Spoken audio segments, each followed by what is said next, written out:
This talk is for fourth-year students of the University of Distance Education.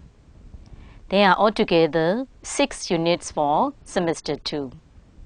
Now, I'm going to explain the points to be studied in this unit, buying and selling. In this unit, you have to study new products, what's new on the market, grammar focus, placement of direct and indirect objects, vocabulary, the language of shopping, and grammar focus, verbs in the subjunctive. This unit introduces the theme of shopping and marketing. You can learn about verbs that take direct or indirect objects and use them to talk about shopping and products. Concerning with this title, buying and selling, you can learn new vocabularies and new products that are available in the market. The words like convenience stores, software stores, customers, recommending, handheld reader, etc. are given in your text so that you can learn and familiar words from the text. The next item we are going to learn is grammar focus, placement of direct and indirect objects. This grammar focus explains the order of direct and indirect objects after certain verbs. Grammar notes: 2 patterns are highlighted. For most verbs in English, including give, lend, mail, send, show, teach, and tell, direct and indirect objects follow these patterns.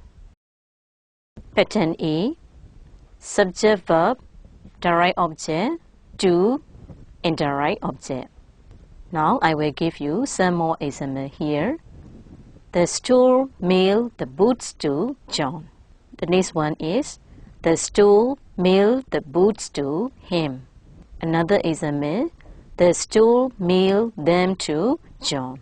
The last one is the store made them to him.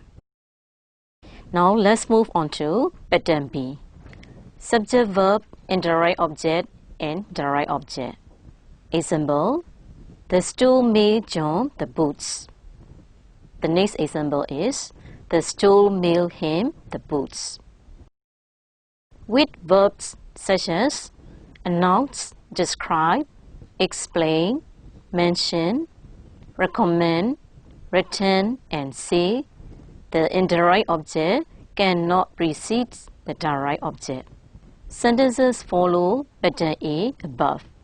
Direct object to indirect object. Example, they explained the new product it to their customers them. With verbs such as allowed, ask, cause, and cause, the indirect object generally precedes the direct object and takes no preposition. Sentences follow pattern B above. Indirect object, direct object. Example 1, the boots cost John $100.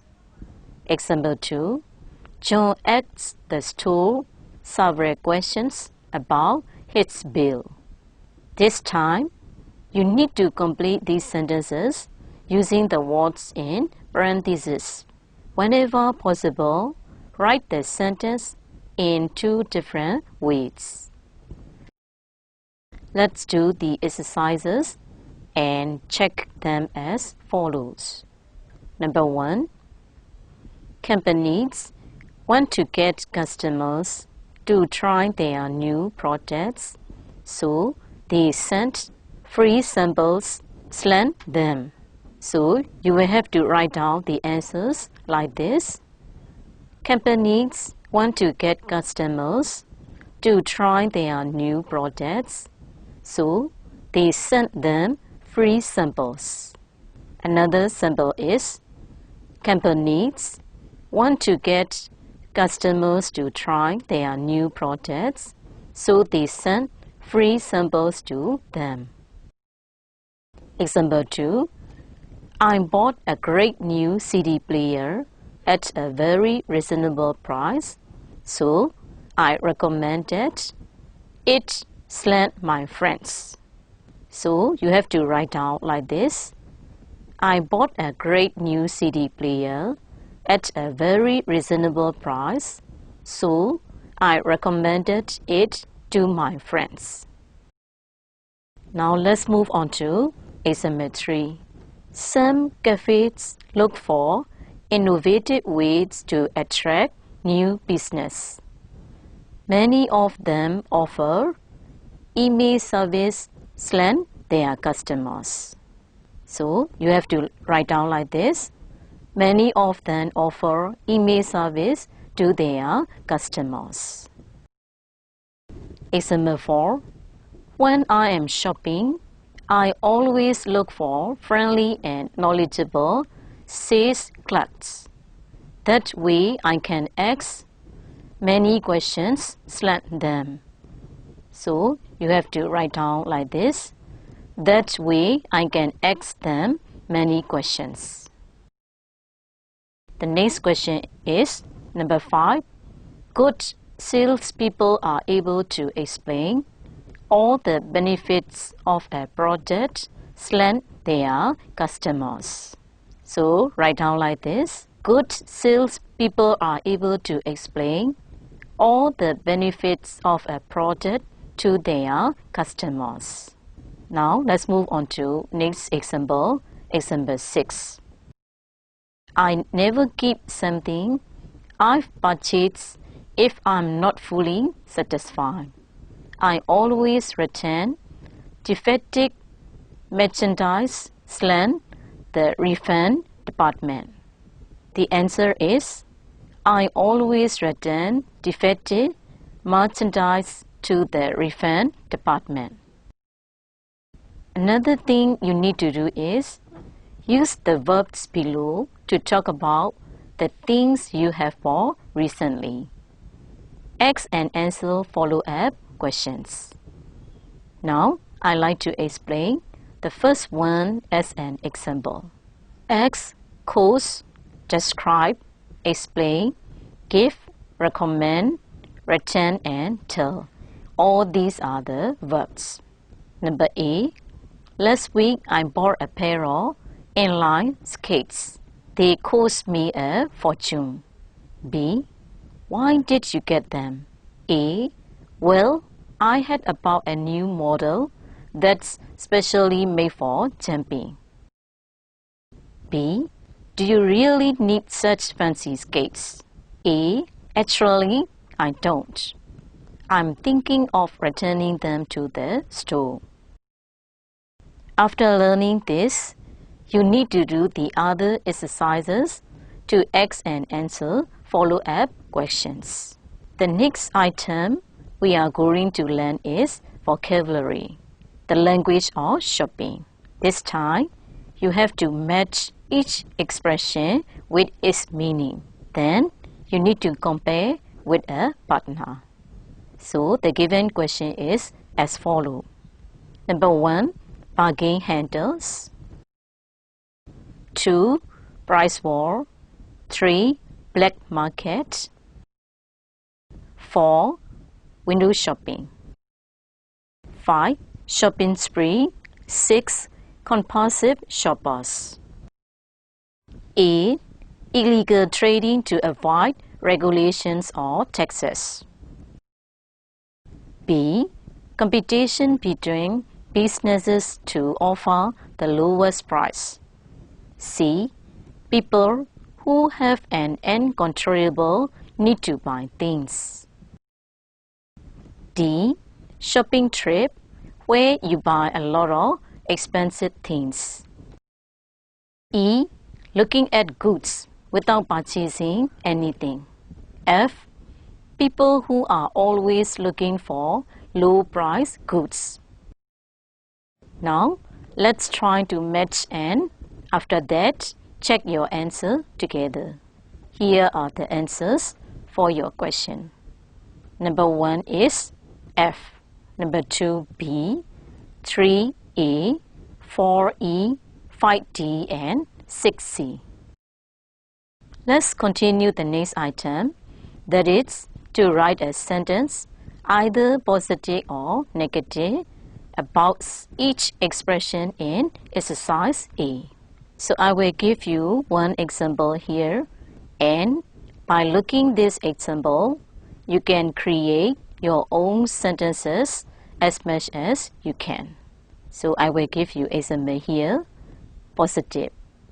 A successful bargain hunter can often save a lot of money on clothes, household items, and groceries. So negative is bargain hunters take 5 times as long to do their shopping. Now, let's go on to the next one. That is to discuss your own recent shopping experiences. Use the vocabulary in exercise A where appropriate. I will give you an example here. Number A. I went on a shopping spree yesterday. I bought 3 pairs of shoes. Number B. 3 pairs. You must have spent a lot of money. The next item we need to study is grammar focus, verbs in the subjunctive. This grammar focus presents verbs and expressions which introduce clauses that use the subjunctive. Certain verbs and expressions are followed by the subjunctive. The subjunctive uses the simple or base form of the verb. Now, I will give you the example as grammar notes. A verb in the present tense adds an S in the third person singular. Present tense example, I go, you go, he or she or it goes, we go, and they go. The subjunctive does not add an S in the third person singular. Subjunctive, I go, you go, he, she, or it go, we go, and they go. These verbs are almost always followed by the subjunctive. Example, demand, insist, propose, recommend, request, and suggest. Now, I will give you some more examples here. Number 1. Jim's brother suggested that he stop spending so much money. Example 2. His daughter proposed that he keep a list of weekly expenses. Example 3. Jim's wife recommended that he talk with a financial counselor. Example 4. I insist that she leave tomorrow. These verbs can be in the present or past tense. The subjunctive form still the same. Example 1. I insist that she leave tomorrow. Example 2. I insisted that she leave tomorrow. These expressions are frequently followed by the subjunctive, but they can also be followed by an infinitive. It is crucial. It is essential. It is imperative. It is important. It is necessary. It is vital. Now, I will give you 2 more examples here. Number 1. It is necessary for couples to discuss financial problems openly. It is necessary that couples discuss financial problems openly. Example 2. It is important that he attend the meeting. It is important for him to attend the meeting. By studying this time, you have to use verbs followed by the subjunctive instead of should or must to complete these sentences without changing the meaning. I will give you an example here. Let's look at this example. Example 1. Our family should try to get down on expenses. I suggested that. The answer is as follows. I suggested that our family try to get down on expenses. Now, let's do the other exercises, and after that, check your answer as follows. 2. We should limit how much money we spend. So you have to write down like this. It is essential that we limit how much money we spend. Example 3. Everyone in the family must cooperate. So the answer is, it is crucial that everyone in the family cooperate. Example 4. Each person in the family should have a baguette. My son suggested that. So rewrite this sentence as follows. My son suggested that each person in the family have a baguette. Number 5. We should shop at bargain stores. The answer is, my daughter proposed that we shop at bargain stores. Number 6. She should buy only clothes that she will wear often. The answer is, I said it was imperative that she buy only clothes that she will wear often. The next item we need to do is to discuss, are you a compulsive shopper? Here, the word compulsive means uncontrolled or reactive and unconscious. You have to think which statements are true about you. As for me, here are the examples that I have chosen. Number 1. When the latest clothing styles are in the stores, I have to buy them. The answer is yes. Number 2. I often buy things that I find I never use. My answer is no. Number 3.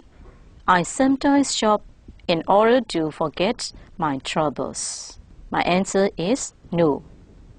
Number 4. When I visit a new city, I spend most of the time shopping. The answer is no. Number 5. I feel guilty after going on a shopping spree. My answer is no. Number 6.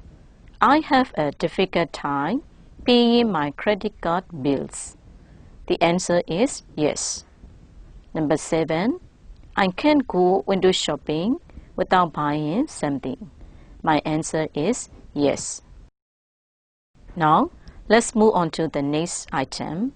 This time, you need to discuss the following questions. Here, the 3 questions are given. Number 1. What are some other characteristics of a compulsive shopper? Number 2. What other problems do compulsive shoppers face? Number 3. What would you tell a compulsive shopper to help him or her control the urge to buy things?